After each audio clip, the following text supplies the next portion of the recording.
আজ আমাদের সঙ্গে রয়েছেন আওয়ামী লীগের সাবেক সংসদ সদস্য মমতাজ বেগম। আপনাকে স্বাগত জানাই আমাদের অনুষ্ঠানে আসার জন্য। আপনার কাছ থেকে জানতে চাইবো, আওয়ামী লীগের হাজারো নেতাকর্মী পালিয়ে গেছেন ভারতে, যে শেখ হাসিনার পার্লামেন্ট নাকি এখন কলকাতায়, শেখ হাসিনার ক্যাবিনেট সদস্যরা কি সত্যি এখন দিল্লিতে? মমতাজ বেগম, আপা আপনার একটু মন্তব্য শুনতে চাই। কাজ করতে গেলে ভালো মন্দ ভুল ত্রুটি থাকবে, স্বাভাবিক। কেউ ভুলের ঊর্ধ্বে না, আমরা কেউ না। অতএব ভুল ত্রুটিগুলো আপনারা ক্ষমা সুন্দর দৃষ্টিতে দেখে আমাকে কাজ করার সুযোগ দিবেন আশা করি আগামীতে। তো আজকে যে কথাটা আসলে বলার জন্য আপনাদেরকে আমি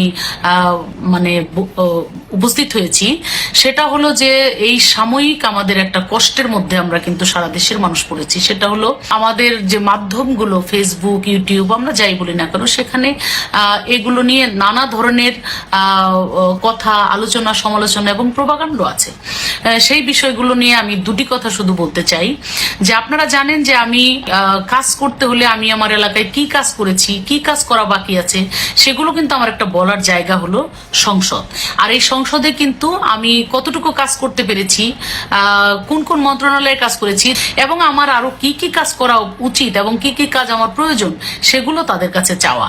তো এই সুবাদে কিন্তু আমি সংসদে অনেক বক্তব্য দিয়েছি। তার দুই একটি কথা ধরেই অনেকেই এটা সমালোচনার ঝড় তুলেছেন এই কষ্টের মধ্য দিয়ে। আপনারা জানেন যে সারা বিশ্বের যে অবস্থা, এই যে ইউক্রেন এবং রাশিয়ার যে যুদ্ধটা, এটা আমাদেরকে অনেক ধরনের ক্ষতির মধ্যে, সমস্যার মধ্যে আমাদেরকে ফেলেছে। আমরা ছোট্ট একটি দেশের মানুষ, বড় বড় দেশই তো এখন এই সমস্যার জন্য বড় বড় দেশই হিমশিম খাচ্ছে, সেখানে ছোট্ট একটি দেশ আমাদের বাংলাদেশ। আমরা কিন্তু, সরকার চেষ্টা করছে, আমরা চেষ্টা করছি, কিন্তু তারপরেও কিন্তু আমাদের এই ধরনের মোকাবেলা করতে হচ্ছে। তো আমি আপনাদের কাছে বিনয়ের সাথে বলবো যে সেটা যাতে আমরা ধৈর্যের সাথে মোকাবেলা করতে পারি। আমাদের সৃষ্টিকর্তা আছেন, আল্লাহ আছেন, আমরা আল্লাহর কাছে একটু পানা যেতে পারি যে আল্লাহ, তুমি আমাদেরকে এই সমস্ত মহামারীর থেকে আমাদেরকে তুমি একটু রক্ষা করো। আমরা সেটা ধৈর্যের সাথে আমাদের মোকাবেলা করতে হবে এবং সরকার কিন্তু চেষ্টা করছে। আপনারা জানেন গত কালকেও বিদ্যুৎ মন্ত্রী এটা নিয়ে বিবৃতি দিয়েছেন, মাননীয় প্রধানমন্ত্রী বলেছেন, সংসদে আলোচনা হচ্ছে যে যেই সমস্যাটা এই মুহূর্তে আমাদের আছে, এই সমস্যাটা সাময়িক। এটা আমরা, সরকার চেষ্টা করছে যে এটাকে, এই সাময়িক সমস্যাটাকে কেটে আমরা যেন আগামীতে বিদ্যুতের একটা সুন্দর একটা পরিবেশ আমরা তৈরি করতে পারি। হ্যাঁ, এখন আমি কেন বলেছিলাম সংসদে, আমরা কিন্তু, আপনারা জানেন, এটা তো মিথ্যা কথা নয় যে বিদ্যুৎ যে হারে সরকার উৎপাদন করে ঘরে ঘরে যেভাবে বিদ্যুতের লাইন দিয়েছে, এটা কিন্তু সত্যিকার অর্থে এটা প্রশংসা কুড়িয়েছেন সরকার। এবং সেই প্রশংসাই আমি করেছি যে আমার নির্বাচনী এলাকায় আগে 30% মানুষের ঘরে বিদ্যুৎ ছিল, আমি এখানে দায়িত্ব নেওয়ার পরে 100% মানুষের ঘরে বিদ্যুৎ দিয়েছি। এক সময় এলাকায় গেলে গ্রামের একটা মা বোনও এসে আমাকে বলতো যে আপা, কিছু চাই না, আমাদেরকে বিদ্যুতের লাইন দেন, আমাদেরকে মিটার দেন, আমরা মিটারের অভাবে বিদ্যুতের চালু করতে পারছি না। এই যে একটা সংকট ছিল, সেই সংকট কিন্তু আমরা মোকাবেলা করেছি তখন এবং সেগুলো মানুষের ঘরে ঘরে পৌঁছে দিয়েছি এবং মানুষ তখন খুশি হয়েছে এবং মানুষ অনেক দোয়া করেছে যে না, অনেক বছর যেটা হয় নাই স্বাধীনতার পরে, ঢাকার অনেক কাছে হওয়ার পরেও আমার নির্বাচনী এলাকায় এই সিংগাই হরিরামপুরে যেই উন্নয়ন হয় নাই, যে কাজ আমরা পাই নাই, সেটা কিন্তু আমরা এই সরকারের সময় পেয়েছি। আজকে সেই জন্যই কিন্তু আমি সংসদে বলেছিলাম যে আমরা যেভাবে, এই যে মানুষ আমাদেরকে চাইতো, এক সময় হয়তো এই চাওয়া পাওয়াটা আর থাকবে না। সরকার যেভাবে বিদ্যুতের উন্নয়ন করছে, যেভাবে আমরা লাইন দিয়েছি, যেভাবে আমরা মিটার ঘরে ঘরে পৌঁছে দিয়েছি, এখন কিন্তু সত্যিকার অর্থে গ্রামে গেলে বলেন আপা 2টা মিটার দেন, আপা 5টা মিটার দেন। মিটার দেওয়ার কিন্তু আর জায়গা আসলেও খুঁজে পাওয়া যায় না, এটাই কিন্তু বাস্তব। আর সেই কথাটাই কিন্তু সংসদে বলা হয়েছিল, কিন্তু সেটাকে ভুল ব্যাখ্যা দিয়ে, ভুল ভাবে উপস্থাপন করে অনেকেই, অসাধু কিছু লোকজন, তারা খামাখাই 2টা বাজে কথা ফেসবুক, ইউটিউবে বলার চেষ্টা করছেন। আমি তাদের বিনীতভাবে বলবো যে আপনারা জ্ঞানী মানুষ, আপনারা যারা এই ধরনের ভুল ব্যাখ্যা দেন এবং বাজেভাবে এগুলাকে উত্থাপন করেন, আমি তাদেরকে বিনীতভাবে বলবো যে দেখেন, আমার কথার সত্যতা আছে, আমি সঠিক সময়ে সঠিক কথাই বলেছিলাম। সাময়িক এই সমস্যা, এটা আপনি আমি কেউ কিন্তু জানতাম না, সেটা একটা সারা বিশ্বের এই পরিস্থিতির কারণে সেটার একটা অবস্থার মধ্যে আমরা পড়ে গেছি। আমরা যদি পার্শ্ববর্তী দেশ, আমরা জানতাম পাকিস্তানের আজকে এই অবস্থা অবস্থা হবে। আমরা জানতাম শতভাগ শিক্ষিত দেশ সেই শ্রীলঙ্কা, সেই দেশের মতো মানুষের এমন করুণ অবস্থা হবে, আমরা কিন্তু জানতাম না। আমরা অনেক কিছুই জানি না। এই যে কথা বলছি, একটু পরে আমি যে কথাই বলতে পারবো না, সেটাও কি আমি জানি? একটু পরে আমি রাস্তায় বের হলে আমার একটা দুর্ঘটনা ঘটতে পারে, সেটাকে আমি জানি? জেনে শুনে কি আমি সেটা আমি তাহলে সেই দুর্ঘটনায় পড়ি না? তো কখন যে কি হয় সেটা আসলে তো একমাত্র সৃষ্টিকর্তা ছাড়া কেউ জানেন না। যখন আমি বলেছিলাম সত্যি সত্যি আমাদের বিদ্যুতের অবস্থা এত সুন্দর এবং ভালো ছিল, এবং আমার শতভাগ বিদ্যুতায়ন আমার আসনে করেছি, মানুষকে দিয়েছি, মানুষ তো মহা খুশি হয়েছে। এবং এখন এই সাময়িক এই পরিস্থিতিটাকে ধৈর্যের সাথে আমাদের মোকাবেলা করতে হবে। সেই জন্য আমাদের সকলেরই ধৈর্য ধারণ করতে হবে, সকলেরই চেষ্টা করতে হবে, সরকারকে সহযোগিতা করতে হবে। আমাদের বিদ্যুতের খরচ কিভাবে কমানো যায়, কিভাবে এগুলাকে মোকাবেলা করা যায়, আমাদের সকলের সেটাও উদ্যোগ নিতে হবে। দোষারোপ করে একে অপরের কাদা ছোড়াছুড়ি করে লাভ নেই। এগুলো আমাদের ক্ষতি বরং হবে, আমাদের অশান্তি বাড়বে। আজকে দেখেন কেউ কেউ দেখা যায় যে ফেসবুকে আমি হঠাৎ করে ঢুকে দেখি একজন বলছে মমতাজের বাড়ি ঘেরাও করা হয়েছে, কেন? বিদ্যুৎ পাওয়া যাচ্ছে না তাই। বলেন, এই যে প্রভাকাণ্ড, এই যে মিথ্যাচার, এগুলো আপনাদের বিবেকে কি একটু ওনারা দিবে না যে শুধু শুধু একটা মানুষের বিরুদ্ধে এইভাবে মিথ্যাচার আমরা কেন করছি? তো আমি আপনাদেরকে মনে করি যে আপনারা জ্ঞানী মানুষ, এই দেশের মানে অনেক বুদ্ধি আপনারা রাখেন। শুধু শুধু মানুষকে মানে হয়রানিমূলক কথা বলা, ছোট করা, মানুষকে মিথ্যা মানে কথা বলে তাকে হেনস্থা করা, এটা কিন্তু আসলে কোনো বিবেকবান মানুষের দিতে পড়ে না।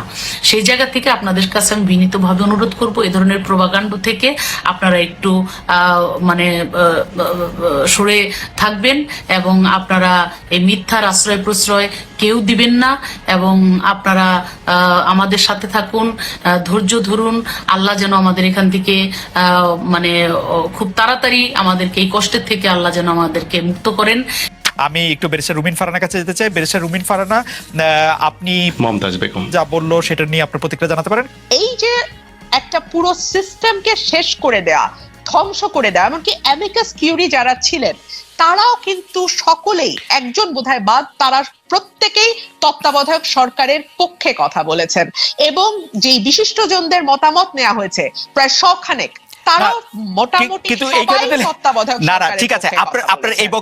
বক্তব্যের সাথে কোনো দ্বিমত নাই, কিন্তু যেটি আসলে প্রফেসর হাবিব মিল্লাত যে প্রসঙ্গটি তুলেছিলেন যে আসলে তত্ত্বাবধায়ক সরকার ব্যবস্থাকে নিয়ে যে এই বিতর্ক, এই মতামত জাস্টিস কে এম হাসান থেকে তার শুরু, বিচারকদের বয়স বাড়ানো নিয়ে ব্যারিস্টার মওদুদ আহমেদ তার বীজ বপন করেছিলেন, সেটি জনাব ইয়াজউদ্দিন আহমেদকে তত্ত্বাবধায়ক সরকারের প্রধান উপদেষ্টা করে তার পরিণতি দিয়েছিল বিএনপি সরকার। এর দায় বিএনপি কিভাবে এড়াবে? মানে এটা তো আসলে বিএনপি, এটার মূল্য বিএনপি চুকিয়েছে। আমি যদি তর্কের খাতিরে দায় ধরে নেই, সেই দায়ের মূল্য বিএনপি চুকিয়েছে। 15 বছর ধরে আজকে বিএনপি ক্ষমতার বাইরে, আর 2 বছর ধরলে 111, 17 বছর। 1 2 হলো আপনার মাথা ব্যথা, প্রতি সন্ধ্যায় আপনার মাথা ব্যথা হয়, আপনি কি সমাধান হিসেবে মাথাটা কেটে ফেলে দেবেন? না আপনি ডাক্তারের কাছে গিয়ে চিকিৎসা করবেন, মেরামত করবেন, ওষুধ খাবেন, বা কোনো প্রসিডিওরের দরকার হলে সেই প্রসিডিওরটা করবেন? আপনি নিশ্চয়ই পরেরটা করবেন, তাই না? সেখানে আমি প্রশ্নটি করেছিলাম যে বিএনপি সেই সময় সেখানেই প্রশ্ন করেছিলাম যে বিএনপি সেই সময় সংসদে ছিল, তারা কোনো বিল এনেছিল কিনা, এই সংশোধনীর পক্ষে কোনো প্রস্তাব দিয়েছিল কিনা, এটি নিয়ে আসলে তারা কোনো কথা বলেছিল কিনা সংসদে? আমার মনে পড়ে না, আমি আসলে সংসদে ছিলাম।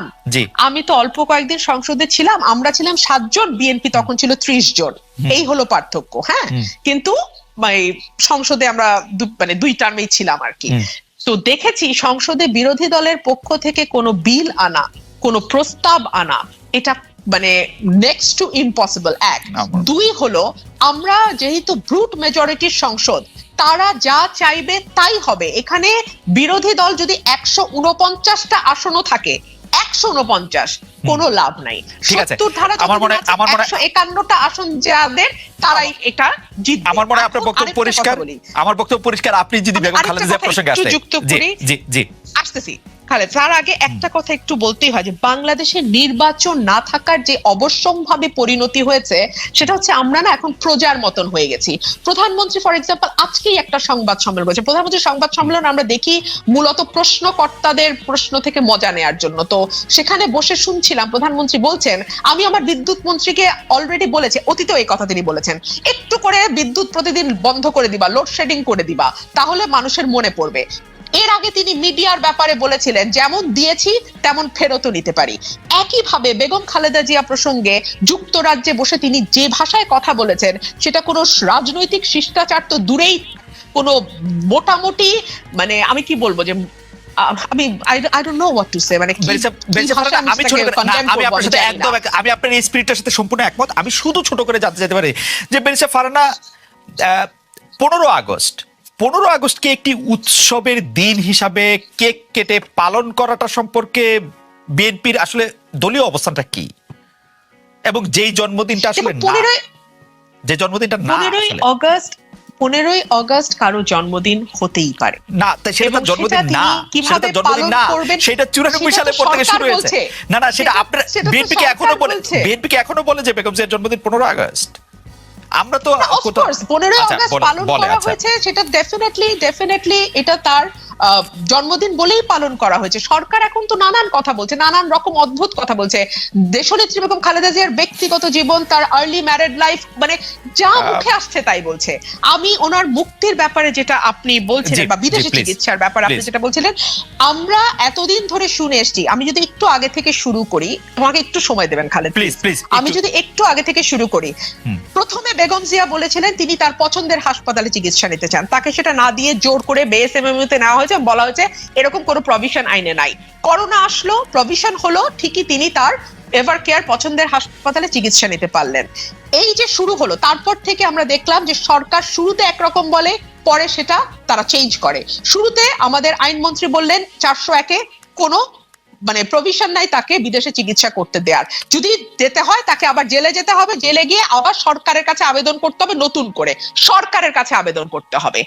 এবং এইবার আইনমন্ত্রী বললেন, যখন প্রধানমন্ত্রী দেশের বাইরে, তিনি বললেন স্বরাষ্ট্রমন্ত্রীর কাছ থেকে তিনি পেয়েছেন আবেদনটি, সেটা তিনি পরিবার থেকে আবেদন করা হয়েছে বিদেশে চিকিৎসার জন্য, সেটা তিনি দেখবেন, আইনি কিছু বিষয় আছে সেটা দেখে শুনে তিনি 2-1 দিনের মধ্যে